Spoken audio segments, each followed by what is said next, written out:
All right, we are live here on the Sports Animal YouTube page, Facebook as well. Unadvised here with Preston Poole and Tyler Adams. Teabag.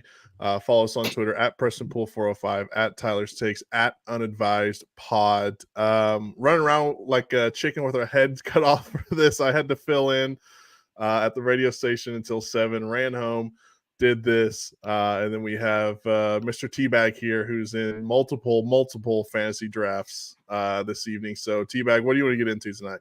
Yeah, I don't even know what's going on with my life right now. I was telling you I went to dinner with my grandpa, and next thing I know, I look at my phone at 6:33, and I had a text from my buddy saying, "Oh, my draft's up in 2 picks." We'll discuss some business here in about 3 minutes. And I got a text from my buddy just said draft question mark. And then I saw the other notification saying like your turn is up, and I realized that was like 4 minutes before or 3 minutes Yeah. before, and I realized that I just missed the draft completely, the first round, which was fun. I got Jamar Chase, but I was scrambling, and yeah, this league is already. We don't know what the last place punishment is yet, Oh, but that's something you got to decide before the draft, right?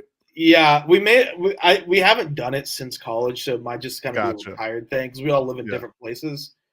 Um, okay, I'm up right now. I need a no, I took a quarterback. I need a so right now my team, I'm not gonna tell you I don't need to tell you all my players. Right now, I got Jamar, Isaiah Pacheco, Nico Collins, Rashid White, Mostert, Pickens, Ridley, Jackson Smith Najigba, Caleb Williams. Okay.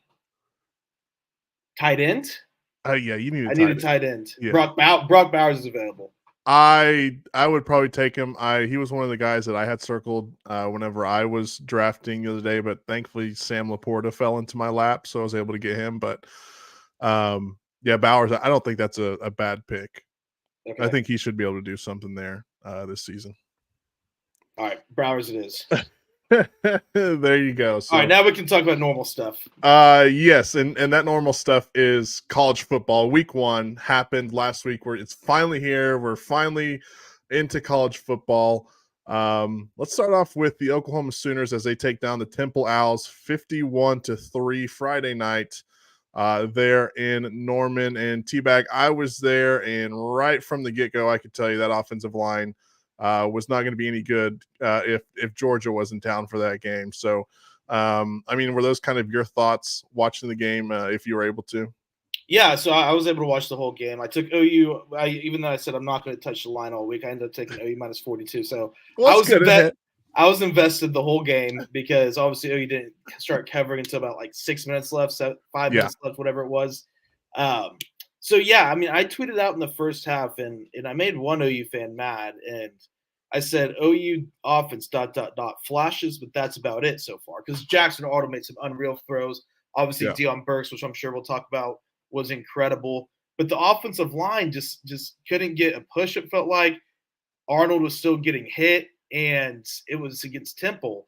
And so I kind of started going back and forth with this guy on Twitter. And I was like, look, man, it doesn't mean they can't improve because they have the best offensive line coach in the country. Like, I trust Bill Beanball to at least make it a competent offensive line. I don't think it's going to be a great offensive line this year, but I think they can become competent, become better than what we saw Saturday. But what I was kind of telling him was like, if OU was playing Tennessee right now, they're not putting up 34 points in the first half with Tennessee's front seven. So the offensive line definitely needs to take an improvement and use this game, especially against Houston, because Houston's awful with a bad D line. Use this as just a get right, get the fundamentals, get everything down. Yeah, I mean, and look, they had some injuries. Obviously, Hickman went down like the second or third series. I can't remember which one that was, but the center went down. They had some guys that just didn't play on the offensive line. So I'm going to give them the benefit of the doubt until, maybe after the Tulane game to get their guys healthy and get things figured out. But that's definitely one of the glaring issues we thought it was going to be in coming into the season, and it was there against Temple. One other thing, they played too many running backs. Yeah. Way too many running backs. I mean, I think Teabag, they played 4 or 5 different running backs, it feels like. Sawchuck, Barnes, Tatum, Franklin. I think his name's Franklin. I might have just completely messed that up. Tatum? But, huh? Are you thinking of Tatum? Tatum, but the other guy, the transfer from UT Martin, I forget his name. I thought it I didn't was even Tatum. realize him then. After a while, that game was kind of one eye, just one eye on the TV. Yes, I dipped out after Tatum got into the end zone there. At the end of the game, I was like, you know what? I think we can try and at least beat traffic a little bit. But yeah, I think they played way too many running backs. I think you need to settle in on like 2. Because I think getting Samuel Franklin, thanks Harry in the chat, transfer from UT Martin, which had a great run there. I think he busted off like a 35-yard run or something like that. But if Sawchuk and Barnes are going to be your 2 lead backs for the season, they can't get 12 carries total in that game. Time out. We're up to draft. All right, so I'm kind of just at the spot where I can start taking best available. I don't want to take another quarterback here. So we got Rashid Shaheed, Tyler Lockett. Name alone, Rashid Shaheed goes 1-1, I think, for me. Okay, done. I'm at the point with this draft where it's just whatever. All right, back to OU football. But too many running backs. Too many running backs. You got to have Barnes is the best running back, by the way. I think Taylor Tatum has something to say right there. By the way, our boss is in the chat saying Skull, a Vikings fan. We'll see how that goes for him this season. I've already given him so much grief about how good the Bears are going to be. He doesn't know what's coming whenever Caleb Williams wins 30 Super Bowls. He'll just pull you into his office where it looks like a purple people eater vomited all over it. He's going to try to find a way to fire me after like the 6th Super Bowl Caleb Williams wins, and he's pushing Tom Brady. Okay. And he's pushing Tom Brady. He's not going to want to work with me every day. If the Bears win 6 Super Bowls, I'll be on that petition as well. I'll just say that right now. But getting back to OU football, Deion Burks, as advertised, the real deal. I mean, 3 touchdowns in the first half.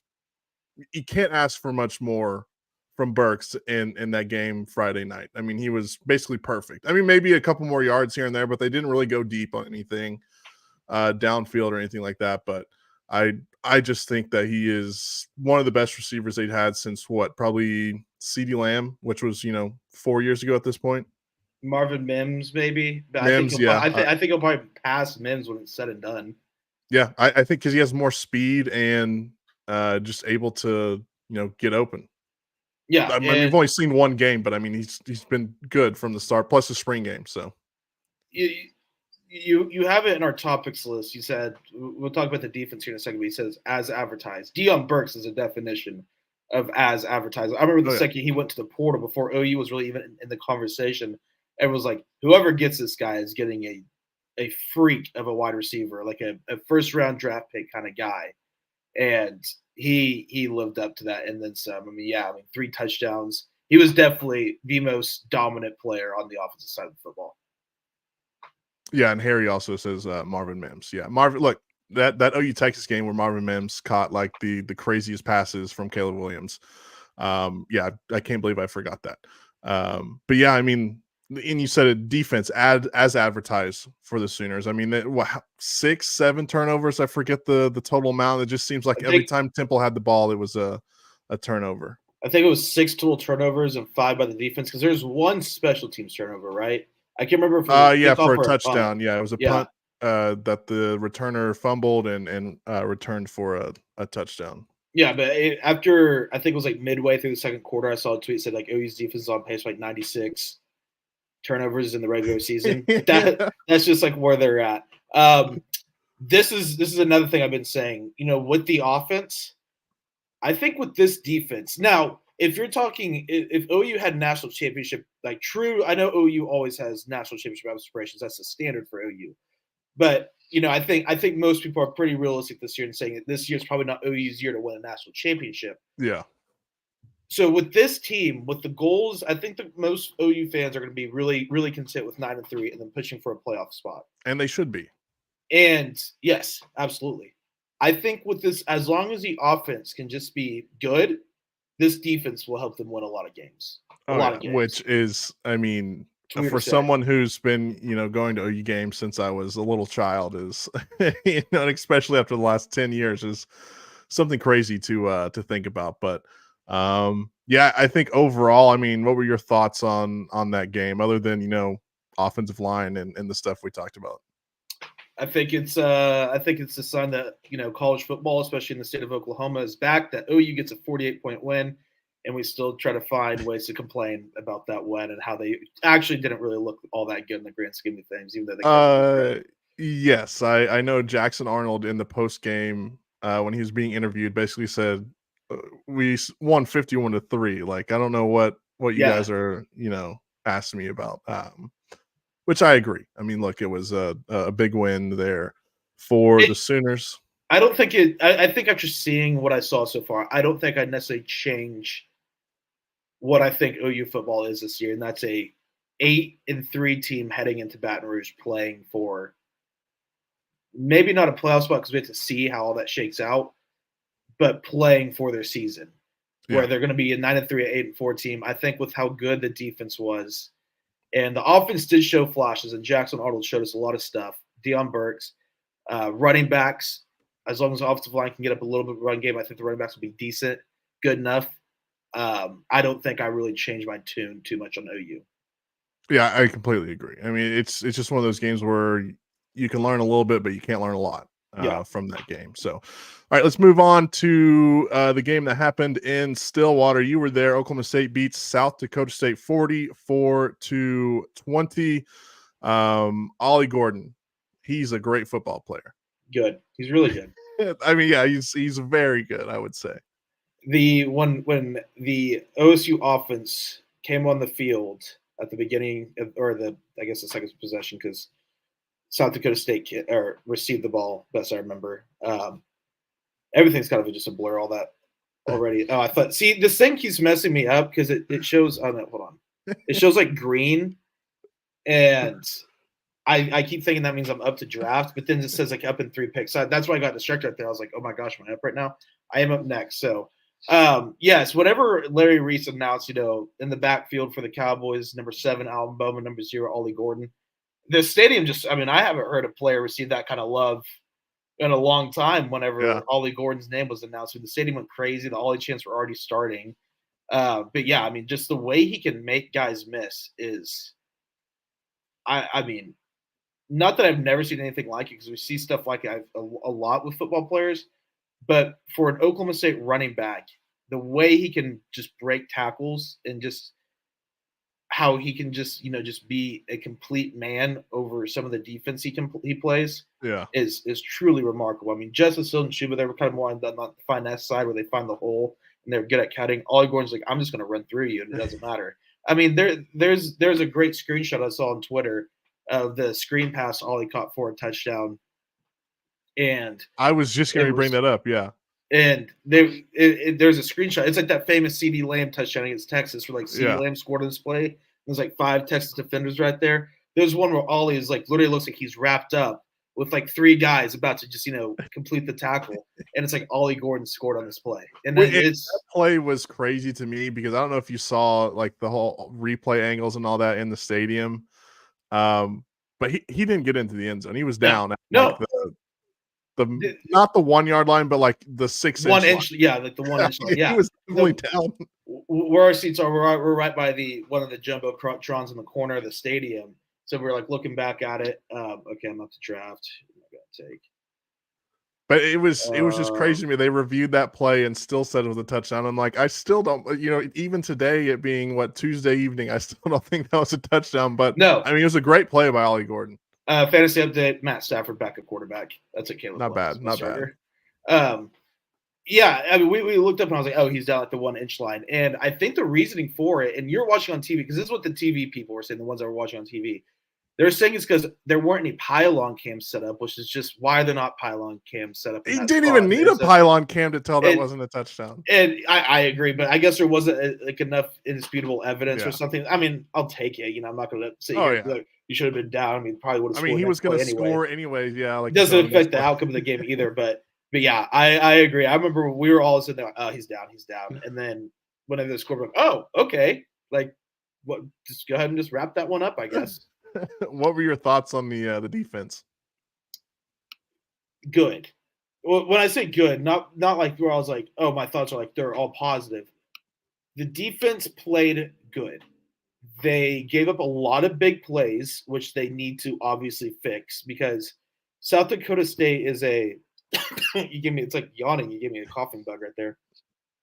South Dakota State, I mean, they're a really good fundamental sound team. I mean, they're a tough team, but let's be real, they're not. I mean, Mike Gundy was very clear on it. They're not the athletes they're going to play this weekend versus Arkansas. Yeah. You know, so those big plays definitely need to be limited. And I know in college football, no matter how great your defense is, you're going to give up big plays. That's just how it is. Offense always has the advantage in today's football. But you can't be giving up big, wide open plays like they were giving up. One for a touchdown, one for like a 36-yard, gain. It was kind of like a secondary issue. It felt like, but the linebacker core obviously was really good. The pass rush was really good. The box score doesn't say the pass rush was good, but the quarterback was just throwing the ball so quick. Yeah. That, I mean, Colin Oliver had 7 quarterback hurries, but only had 1 sack. So, I mean, he led the nation in quarterback, rushes, but only had 1 sack during the game because the quarterback was just releasing it so quick. So the defense was probably about what I expected, where they'll be a decent defense, and they'll be able to help you win some games. Like, for example, on third down, they're like South Dakota State was like 3 of 13, 0 for 4 on fourth down, so a total of 3 of 17 on third and fourth down. So you take that every time, obviously. They stepped up when they needed to. It's just those big plays got to get limited because that could cost you a game or two. Yeah, for sure. And by the way, I forgot to mention OU was absolutely terrible on third down. Yeah. Friday night. That I don't know how that slipped past me. Overall, I think a good win for Oklahoma State, and you move on to a tougher contest this weekend, and Arkansas coming into town, and should be a pretty interesting game. And we'll have all that preview stuff for you guys on Thursday. Let's get into some of the other games that happened around the country. Clemson gets beat down by Georgia 34-3. Now everyone's out on Clemson. They're number 25 now in the AP poll that just came out today. Do you think that Dabo needs to rethink his transfer portal philosophy? I think both things are true when it comes to Clemson right now. Or when I say both things, I think there's a few things that are true, not necessarily both things. For me, it's one, yes, Dabo needs to use the portal. He doesn't have to go and make his whole roster out of it. I don't think that he's going to make a consistent, good football team. But you can do it to help your depth and to help, if you need a better wide receiver, just go get one wide receiver out of the portal. Like, what is it going to hurt? What's it going to hurt? He didn't take anyone out of the portal. He's going to have to do more recruiting. Yeah, yes. He's going to actually do his job, But I also think this is also true. One, they don't have the quarterback right. And when you don't have the quarterback right, I mean, we've seen with Florida State, and, we see it all the time in college football. We don't have the quarterback right. It's kind of hard to win some games. And I also just think Georgia is that good. They're fantastic. Drafted. I'm just completely we need to start looking at kickers because we have 2 picks left.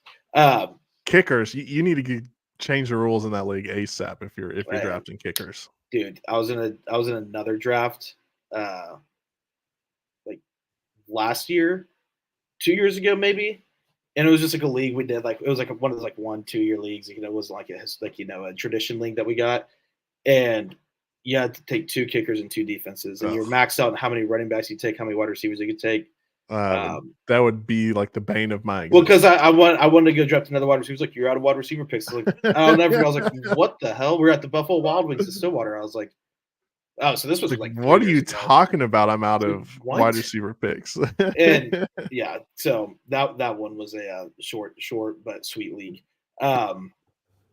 What were we talking about? We were talking about Clemson and Georgia. Clemson. But I also just think Georgia is that good. Oh, for sure, yeah. I mean, if Clemson did have a good quarterback and they hit the portal, they still lose that game 34-20. It was 34-3 was the final. So I mean, I think it's one of those things where do I think Clemson's that good? No. Do I think they're an 8-4, 9-3 team? Yes. Yeah, for sure. I don't think they're as bad as what people are making them out to be. They're not Florida State. Which we'll just go ahead and get into it now. The only word that I had to associate with Florida State so far this season is ass. I mean, they are not good at all. You lose in Ireland to Georgia Tech. You come home and you lose to Boston College at home. DJ Bullied by Boston Oh yeah, College. and it looked like, obviously O'Brien is a former NFL guy, worked at Bama and done some other stuff, but that looked like an NFL offense where they just run the ball at you the first 2 downs, throw a little, dink and dunk pass, pick up a first down, and they just keep doing that to you. I think they had a 9-minute, 13-second drive when they scored on a touchdown as well. DJU is he the worst quarterback in Power 4 college football? Out of relevant teams, probably. I mean, I couldn't tell you about like Wake Forest's quarterback or Virginia's quarterback or anything, but out of the notable brands, yeah, for sure. I said this with Al earlier. Think Teabag 6 months ago. You tell Florida State fans in week 1 you will be 0-2 in conference and 0-2 overall and not ranked in the top 25. What do you think that they would have said to you? DJU got hurt and everyone got hurt. It was just a bad fall camp with a lot of torn ACLs or something. I'm sure that's what they would have Everyone said. got arrested by like immigration in Ireland and wasn't able to play or come home. That's what they would say. Had to forfeit a couple games. Yeah. I mean, they are really, really bad. It's amazing how bad they actually are, because it's not like, oh, they're 0-2. No, they got bullied at home in a game where they should have asserted their dominance against Boston College last night. And they've got bullied twice. They're not making a bowl game. I'm not afraid to just be like, they're not making a bowl team. They're 4-8, 5-17. They got to make a change at quarterback, I think. Yeah. Or something. I mean, it's just not working out there. Another team that I wanted to talk about. One more thing on the Florida State. The guy's got to eat the dog crap. Yes, I did forget about that. Yes, the fan says he was going to eat dog poop out of Red Solo Cup if they lost to BC. Then he just deleted all his social media accounts after that. So there will be a curse on Florida. If there are football gods and they are just and they are it's right, the dog poop curse of Florida State. There's going to be a dog poop curse until that guy eats it. I like that. All right. Last college football thing before we get into winners and losers of week 1. I think LSU has a Brian Kelly problem. Yeah, I would say so. He's not that good of a head coach. And when things go wrong, he blames everyone but himself. Is that a good synopsis of Brian Kelly? The fact that he went up and just started, one, if you just watch his body language on the sideline, you can tell he is just mad at everyone, but like you just said, everyone but himself. It's everyone else's fault. And then to go up on the post game and say, this is the first time I've actually been angry at my team.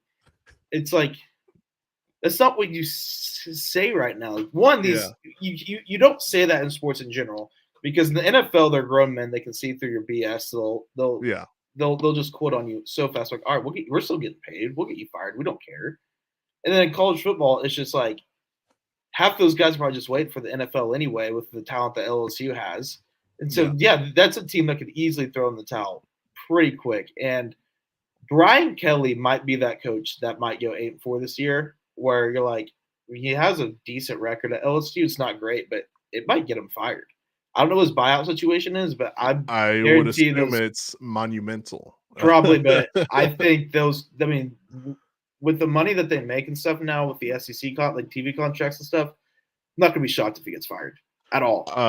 Yes, I wouldn't either, especially the way the SEC works when it comes to firing coaches. It seems like they pull the trigger a lot quicker than what other programs do. All right, short episodes today. I had to do some other stuff, but we'll give you a long episode on Thursday. Let's get to our winners and losers of the week. Teabag, who were your winners this week?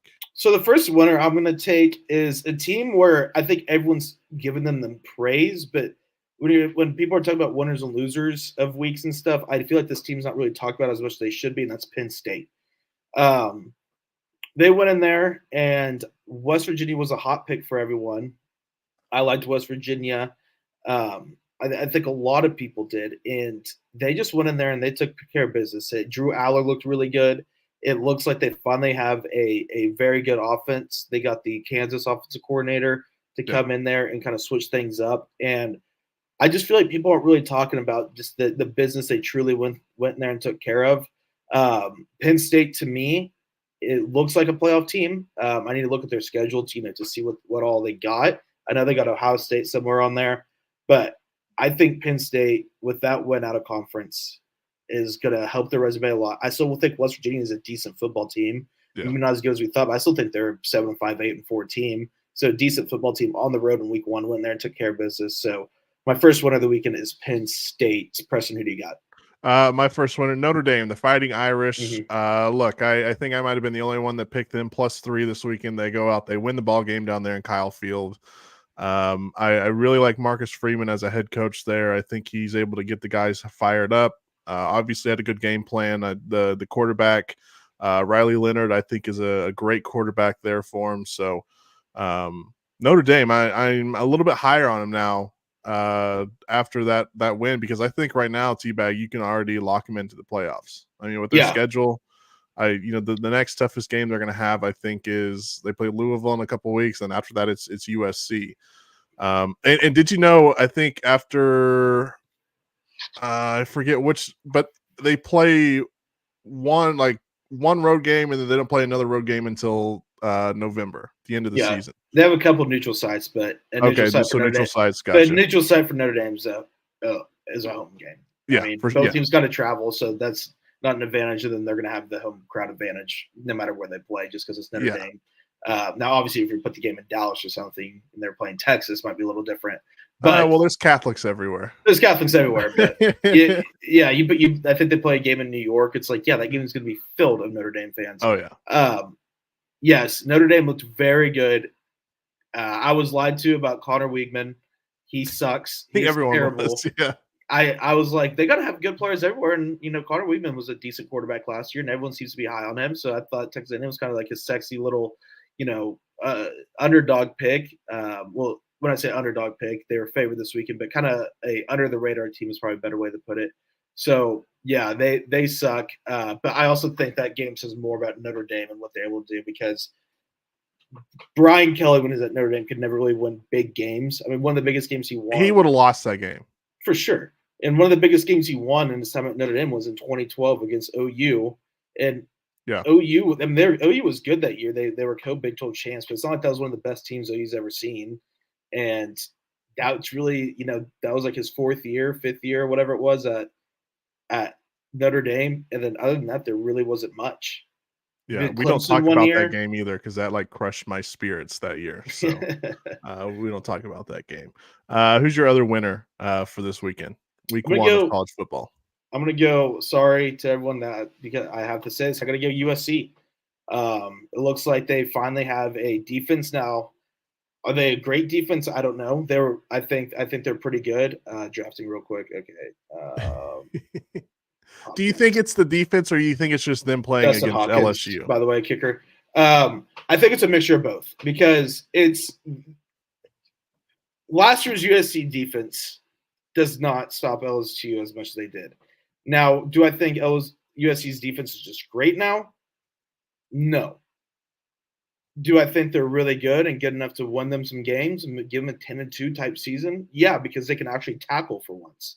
I mean, they're tackling out there. Their linebacker core is pretty good.